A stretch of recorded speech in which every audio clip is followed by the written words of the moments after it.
Well, we mentioned Batman, of course, with the Dark Knight Rises and Tom Hardy. So let's move on to, why not, the Lego Batman movie. Ah. Yeah. So you want to fill us in on what the premise is about? Or you want to do like a little preamble about the Lego movie and, how it turned out? Right. So the Lego movie was a big, nice surprise when it came out. This was, Yes. 2 years ago, right? Yes, I believe so. Yeah. And nobody expected it. I didn't expect it to be so good. I don't think very many people did, because they thought it would just be a big, dumb, extended toy commercial. No? Of course, yeah. And we didn't get that. We ended up getting this really brilliant postmodern take on narratives and, just this really extended kind of interesting, approach to storytelling. Yeah, and most importantly for me, what I liked is that they reminded people what makes Lego relevant. Like, I know it's the 2010s and, Lego has kind of, more or less morphed into video games now, pretty much, and direct-to-video movies. But still, there was a point in time where, for Christmas, like for me, for example, Legos were the shit, man, and... Lego has a history, always had this workable history. And sometimes, I don't know when this happened, but yeah, as they say, it morphed into just catering to other things, video games. There are a bunch of games that came out in Indiana Jones. Yeah, Lego which I played, enjoyed that. Mm-hmm. Was a video game, if I remember correctly, I think. Yeah, there's Lego Avengers, which came out last year. Yeah. So Lego Batman, there's been 3 of them, actually. Yeah. Okay, right. So I never played any of those. I remember just playing I just remember playing one of the Lego Star Wars. That was about it. I haven't played any of those. Oh gosh, I feel like I'll just miss out. I don't know. From what I understand, it just does that stuff reasonably well, I think. Mm-hmm. Could they pretty much just take the same premise, the same storylines for the movie, and just adapt it for, make it Lego. Right. Yeah. And exactly. That's what I understand. The one I remember just playing is one of the Lego Star Wars. That was about it. Okay. And I think with when the Lego movie, how they did it, they say, okay, from here on in, it's just going to be a send-up of, whatever the source material is. In the case of the Lego movie, it was just a general send-up of the what's called the myth. The Man of the Thousand Faces now. Right, yeah. Right. And they just did that. But they just decided to carry the narrative to this real extreme about a lot of postmodern existentialist stuff. And it was great. Yeah. It was pretty damn awesome. One thing I forgot to mention though, like, I think that it's really the success of, remember Wreck-It Ralph? Which Disney brought out? Yeah. Yeah, I think it's because of that success. Because remember, they took licenses with all these video game characters and they somehow make this workable story. They invented a new character, of course, called Wreck-It Ralph, and they managed to make this really genuinely great story based off of video games. Right. So I figured that the people who did Lego Movie Watch, I was like, oh, well, yeah, we could do that. Right. Though, right. Yeah. And carry it a little further. I mean, if I don't know, it's the whole, because Pixar does it with the toys thing. You're not sure if it was some of the toys things are another thing. So again, they do a good job with just the world now, just the Lego world. And again, the whole point of it is just the big send-up, just making, taking the piss out of serious things. Of course, yeah. The more serious adaptations. Yeah. And then we kind of come full circle with the Lego Batman. Batman is a character who's supposed to be taken the most seriously, kind of, right? Yeah. Although in the Lego movie, he was like probably the standout character. Probably one of the most hilarious character. Yeah, they just take So they decided to just take the same running bit, which especially his theme song with the whole darkness, no parents, and they made fun of that. This heavy metal kind of thing. I loved it. Yeah. Yeah. And it totally worked, in my opinion, in that sense. Mm-hmm. So in this now, they decided to take the premise, they run with it, and again, the problem with meta humor is that meta humor has a really short half-life. And it has really, I really like this movie. It's funny, but it just didn't have the same kick that the Lego movie did for me. I think one of the big factors for that is, as a Batman fan, I thought it would have covered all the material. It did all the jokes of other Lego movies. But because this movie that came out last year, Crusaders, came out, which kind of already did that. Yes. It did that joke already now by making fun of all of the serious business Batman stuff and making fun of all the other Batman history movies. I just couldn't like this one as much. I think that was the problem. I So understand. that movie stole a little bit of this movie's thunder. So I didn't really enjoy this anyway, and I was near as much, but it's still pretty good. Right. Okay, well, I will see what I will just kind of run through the story once again without spoiling too much. Right. So basically, this is about Batman, of course. Hence from the title, of course. Once again, he's played by Will Arnett quite brilliantly. Once again, Yeah, BoJack Horseman himself. yes, yes. Job, I always Job, forgot. Job from Arrested Development. Yes, right. Also as well too. And in this case, just right off the opening sequence, you could tell that Batman is full of himself. He likes to work alone. But then they do something really interesting with Joker, who's played by Zach Galifianakis. Why do I always get that wrong? I'm sorry. Zach Galifianakis, yeah. Yeah, Galifianakis. Right. Yeah. That's it with Galifianakis. Anyway, so Joker is right. So basically, the opening sequence kind of established two things. First of all, that Joker wants to be the best villain, in Gotham City, and Batman is wants to be like the best superhero ever. And after this sequence kind of comes to a halt, basically Joker is kind of saying that he kind of wants Batman to kind of say right off the bat that yes, I hate you. You are my arch nemesis. Blah blah blah blah. But Batman in this case being the way how he is, he's just like, well, no, you're not. I really don't care. You just like one of few bad guys that I beat, on a regular basis. Like I don't really care about you, and this hurts Joker.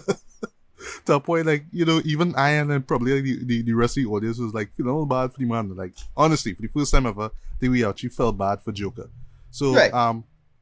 all that aside now, we kind of see as well too that Batman is still, or at least Bruce Wayne is pretty much pretty much still this lone millionaire. This boy that unfortunately hasn't really grown up, even though his parents pretty much passed away and stuff like that. Yeah. And even Alfred as well too, who's played by Ralph Fiennes. I didn't even notice him until the end Okay. credits. Is Ray Fiennes? Okay. Yeah, it's Ray Fiennes. Like seriously. Yeah. Okay. I didn't know that. Yeah, so he's encouraged him to like go out and do things instead of just being home and watching romantic comedies and stuff like that. So, fortunately he takes Alfred's advice. He goes to this gathering. Actually, basically what happens is that the commissioner Gordon is retiring, and his daughter Barbara Gordon, played by Rosario Dawson, getting that Marvel and that DC money apparently. So she will be stepping in, filling her father's shoes, and basically her plan is that they pretty much want to do the same stuff that Batman's been doing, but they kind of want Batman to be on the police side and kind of, getting rid of him as a vigilante. Like, in other words, they don't need him as a vigilante. It's either that he works with the police or he just kind of hangs up his cape and cowl, and, that kind of turns him off, of course, because it's Batman. And all that while that's going on, we have Dick Grayson, aka Robin, played by Michael Cera. And Right. basically, he's just that orphan looking for somebody to adopt him, and through some circumstances which I won't reveal, Bruce Wayne kind of adopts him, and very quickly he learns that Bruce Wayne is Batman and all that kind of stuff. So he takes him on this adventure pretty much. But the Batman's plan pretty much is that he wants to Joker and the other villains pretty much surrender to the police, so they're arrested. So Batman wants to take these villains and put them into the Phantom Zone, where Superman, which we do see, had pretty much put his villains in, and it's just that whole back and forth between just Batman wanted to really establish himself as this great superhero, and Joker's ulterior plan, which I won't spoil. And it's just those two things going back and forth, and of course all this zany, insane stuff that we have that we kind of come to expect with a Lego movie anyway. And that's all I pretty much want to say about it. I don't want to spoil too much about the Lego Batman movie anyway. But thoughts on the show? First of all, well, I mean, we can't go wrong with the animation. The animation is gorgeous to look at. Just the way how they managed to make the CG look just like stop motion animation. Yeah. The way it's just the same thing that they did in the previous movie, but in this case it looks visually, dynamics. It's very vibrant. It reminds me a lot like Joel Schumacher's Batman movies, preferably, Batman Robin. You know what I mean? Just the use of colors that he used for those two shows. And on a side note, well, you remember the reason why they went for that kind of bright color palette, right, in the first place for those two shows? Yeah. Yeah. Well, basically, it's because of it's the reception that Batman Returns, which I still regard as one of the best superhero movies of all time. I love that show. But apparently some parents were kind of turned off by the gothic tone and how cool and dark it was. Not only dark, yeah. Yeah, so Joel Schumacher and, the studio scene and they want to bring in not Joker, Robin. They're like, oh, well, it's obvious. We had to go back to the 60s Batman for inspiration. And that's how they got that, colorful kind of stuff in it. And yes, they do poke fun at the 60s Batman. As a matter of fact, they poke fun at all the other Batman movies that came up before. There's did that well, really that's well. the whole taking the piss approach worked with this. I mean, you could argue if it did it better than Cape Crusaders. But there's one part in this that's very, very well done where involving onomatopoeia, which is hilarious. Right. Thought that was really, really clever. I know how they did that. I didn't expect that joke, and that was pretty damn fun. So speaking about jokes, well, to me, this is like the film's strength and weakness, wrapped together in one. Just like in the Lego movie, this movie just hits you hard with jokes. It's just one joke after the other, after the other, after the other. It's like 10 jokes per minute that you get, whether it's some kind of visual cue or musical cue or just some line of dialogue or just some action or something that's going on. It's just guaranteed to make you laugh throughout the entirety of the show. Problem is though, is that there's just so much of jokes going on, so much references going on, is that when your brain trying to like register, okay, they just made fun of Suicide Squad here. Oh, they just made fun of Batman and Robin here. Your brain trying to register what went on there and you laughing at it, but then they just hit you with another joke or it jumps into another scene or another line, and it's kind of hard for you to just kind of stay focused because it's just so frenetic, It's almost like it's like an energy drink for kids basically. So like kids watching this thing and they just laughing throughout the entirety. It could be like a real like sad moment or whatever. But just seeing a Lego version of Batman, I guess kids will just be smiling and laughing throughout anyway. You might really care about the deeper meaning of it. So it kind of caters like that. You could tell that they really catering to kids, but at the same time, it just moves, especially with the humor, just so fast that sometimes we just need to take a little breather, just like like a little 20 seconds or something. So, and they do that every once in a while, but still, the jokes just come really hard and really fast. And I felt that they could have just kind of taken it down a little bit. I don't know if they did it like that primarily with, similarly with Lego Movie. I think there were I think there were moments for the audience to breathe and relax and stuff. And especially with the climax of the Lego Movie, which was like so dramatic. Well, I mean, in the context of the movie itself, so dramatic and emotional that, something like that actually worked. But, they tried it again here, and like I got the message, it was all about family and working together. But how they worked it into the mythos of Batman was very clever. But still, it didn't have that emotional punch that, say, Lego Movie had. That one was had this deeper meaning that I didn't even expect to see. But this one is kind of like, well, yeah, I kind of knew it's going to be like that anyway. So, you know what? Yeah, family, love, blah, blah, blah. I mean, what else? The voice acting was superb throughout. Everybody I felt did a great job. There were lots of actors popular actors on board though. For example, I didn't even know Mariah Carey was playing the Mia. I didn't know Billy D. Williams was playing Harvey Dent, Two-Face. Yeah, / Two-Face, yeah. All this kind of obvious when you think about it. Channing Tatum was Superman. I honestly forgot that. Right. and that's just because these characters just show up like, every once in a while now, so you don't usually get the time to pick up on the voice and be like, oh, that's this person or that actor, you know what I mean? I'll say about the film is that it just kind of this is an example of proving how much marketing matters in getting a hype for a film, because the movie took so damn long to come down. Yeah, I just had almost zero enthusiasm going into this. Oh, really? I think that was a big problem for me. For me, it was just like, you know what, better late than never.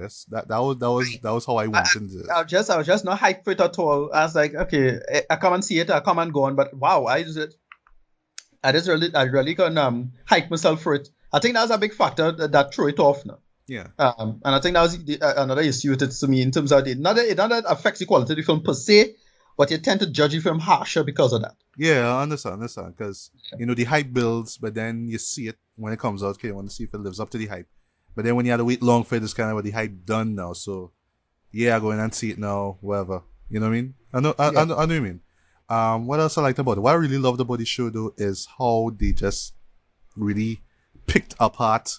That's the best way to describe it. They really pick apart the character of Batman, but you know at times it is like kind of self-deprecating in a way. You know, it's like, yeah, well, you know, that's why Batman's like this. He's just this man child, basically, in this bat suit, running around beating up people. Or at least one line where they say, karate chopping poor folks. You know what I mean? Yeah, exactly. Yeah, they kind of, right, as I say, it make fun. It does a different take on the whole, because its central message is very, very good, of this, you know, the people who think they could just do everything on their own. And yeah, in a sense, they're very competent and intelligent in doing everything on their own.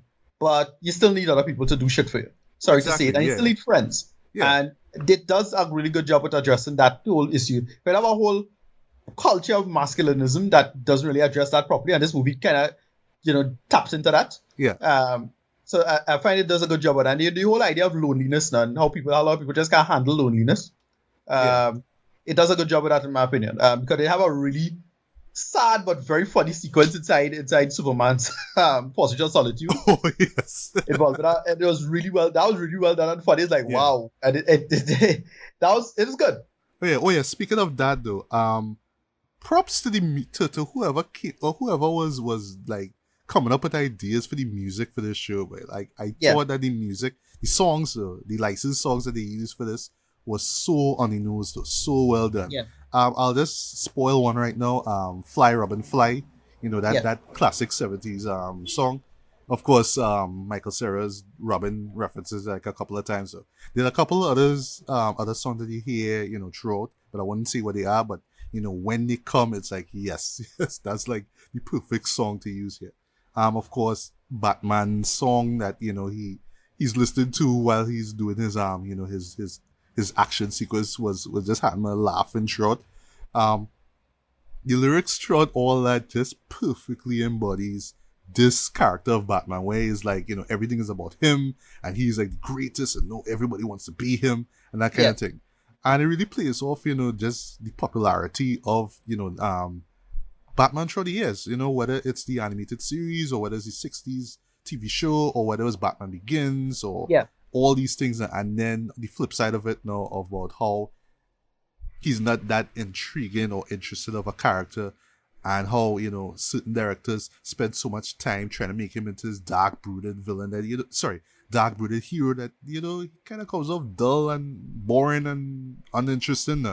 Batman v Superman, you know what I mean? It's those little things that I like how it just does that. It really picks apart the character. And at the same time, kind of remind you of why he has held up for so long over these years, you know what I mean? And primarily, I mean, we could just say it right off the bat, it's because of the rogues gallery of villains that, you know, he has. Because they're so colorful and so unique now. One thing I didn't even know about until like earlier today, literally. In the opening sequences, they call out all these villains in the rogues gallery, and there was some that I thought that that Chris McKay, the director, and them, the writers, came up with. No. They literally were in the comics and that's as a Batman fan, I picked up all the jokes and everything like that. Again, it's like, for me. Condiment Man, I didn't know. Condiment Man is a thing, yeah. And then I saw the clip from Batman the animated series. I was like, oh my god, they actually. That's what, yeah. But it did. It had Condiment Man. It had Egghead as well. I remember Egghead from the 60s right, series. From the 60s I always remember that. Yeah. They just made all the references, a ton of references. Everything is legit. That's the whole thing. So it's legit in that sense, you know. But as I said, because you know, Cape Crusaders took a bit of the wind out of those sails. Right. The joke was told already to me, so I couldn't really hype myself. It's kind of like with La La Land and Don't Think Twice. Right. You saw a superior movie about music, and then you saw I would say superior in the case of this. But yeah, well, in the case of that, yeah, it just handled the topic in a different way, and it did it in some ways, many ways better. So you just when you see this, it's like, all right, well, you don't really follow up. You kind of it's a hard act to follow now, Yeah. and that's what kind of happened, and it's sticking in my memory because it just came out just a few months ago. So I don't know. Right. But one thing though, well, just in closing, personally, I felt that the Lego Movie was the better movie because at the time I haven't really seen anything like that. I did not see animated film that just went out of its way to be so meta, to be a spoof basically, to be a Right. parody of things that has become Yeah. so commonplace in mainstream cinema right now. And just for a movie to just take the piss out of that, just make fun of it, just minute was just a breath of fresh air for me. So seeing this one here was kind of like them trying to like hoping that lightning would hit the same tree twice basically, and Right. it works basically because of who they're focusing on. That is why it worked. But I just felt that it kind of just lacked the magic that the first one had. You know what I mean? Because you saw those Yeah. things before now, and then they try to recapture it when they bring in other characters that pretty much are licensed by Warner Brothers, but it's like but this is about DC and Batman. Why are we seeing this character and that character and this thing and that thing? It doesn't make sense. It's kind of like at the last minute. Well, we're more or less talking about the third act, which I won't spoil. It's more like they're trying to go back to what they did in the Lego Movie, where they just took characters from any well seemingly any place, but it's all under Lego's umbrella now, basically. But it Yeah. just felt like they just grabbed all these characters, just put it into one movie, and it's like, let me just see what happens. And this one is supposed to be DC characters, and we understand that. So, you know, I would have wished to see a little bit more of the Justice League, to be Right. Yeah. honest. But I thought it was gonna do still, that as well. yeah, but still, when you But brought in all but these it's other fine. characters, it's kind of like, well, yeah, why? Keep it DC. Like, I know it's Lego, but keep it DC now, you know what I mean? Right. Yeah. So what they did with it was kind of clever, but and I thought actually some of the funnier parts of the movie, in my opinion, what they did with that. But yeah, they didn't need to do that. I thought. Yeah. I mean, they make Uh, it work in that humor, that style of humor that they had throughout this movie and I thought Lego movie. no, But because what I thought they were gonna do with it is that well with the whole thing, I thought, and I don't think I was spoiling anything that much. I thought they were gonna just have Zod and company come in, so that would have yeah, been that a would have big make sense. Cause then that you would have could been a bring big bang. in the Although Batman v Superman joke again. Cause they only hinted it right, probably like once, right? Yeah. right, exactly. So I don't know what they did with it. And the thing is, we didn't even see Zod in the whole thing, so it's like, well, it didn't go anywhere then. I, it was just done for kind of just hype purposes, just to bring in what they did with it, and it was still funny and still well done. But again, it just kind of fell flat. A lot of it fell flat in my opinion. Yeah. Oh, and finally, I forgot to mention there are a couple of moments which kind of tended to drag. Though I felt that the movie was a little too long for its own good. Right. You really felt it like throughout, like in the third act where it kind of slows down for a bit, and then you get to that big final action sequence. It's like, well, you know what? Let me just throw everything, including the kitchen sink now. So they just Yeah. try to do all this kind of stuff, and it'll be just like the Lego Movie, but just not as emotionally impactful as the finale for the climax for the previous movie was. Yeah. But still, all the same, it was a very entertaining film. I thoroughly enjoyed it. It's Yeah. not as I don't great know as if the previous film, but I honestly do see myself buying this movie along with, well, I mean, I already have the Lego movie on Blu-ray. It's worth buying on Blu-ray, by the way. I see this movie being in my collection too, when it comes out. right. Hopefully before the year is done. So, Yeah. well, we could get to, I well, agree with, I had a lot of fun with this. It was still funny. It was still well done. yeah, I just couldn't. It just didn't rope me in, and because it didn't exist in its vacuum that it needed the vacuum to flourish more. And because Lego Movie came out, and because that did its thing so much better, and they didn't really plan out this as well as they should have. And then again, because Cape Crusaders came out, Cape Crusaders really stole a lot of this movie's thunder. I didn't like it anywhere near as much, but it's still a solid movie. And then I'll say, because the movie came out so damn late, and I wasn't too hyped I for it, know, right? I couldn't get into it. But yeah, overall, Yeah, rate it. yeah, I'm gonna give this a movie tongue still. It was still Cool. good. Still solid. It's still worth your time. Still worth your time in theaters. Mm. Go with your family, have fun with it. Although I noticed the adults were laughing more than the kids because people bought their babies when I went to the screening. But no, well, adults would relate and understand it more because exactly they watch the majority of the Batman movies. So people brought their kids, and it was like nobody, all the kids were just distracted and making noise and didn't enjoy it at all. right. But this was still excellent, in my opinion, still pretty good. But all right. Well, for me, I would give this a light 4 out of 5 stars. It is definitely worth checking out on the big screen. I guess you can watch it in 3D because you have that 3D option. I mean, why not? Yeah, you'll have a blast with this one. Even if you don't like, comic book movies or, Batman movies, you will still enjoy, just the way how they poke fun at the character. Why remind us why he's still such a popular character, pretty much. I don't want to say a relevant character, but why he's still popular in today's world, Right. Yeah.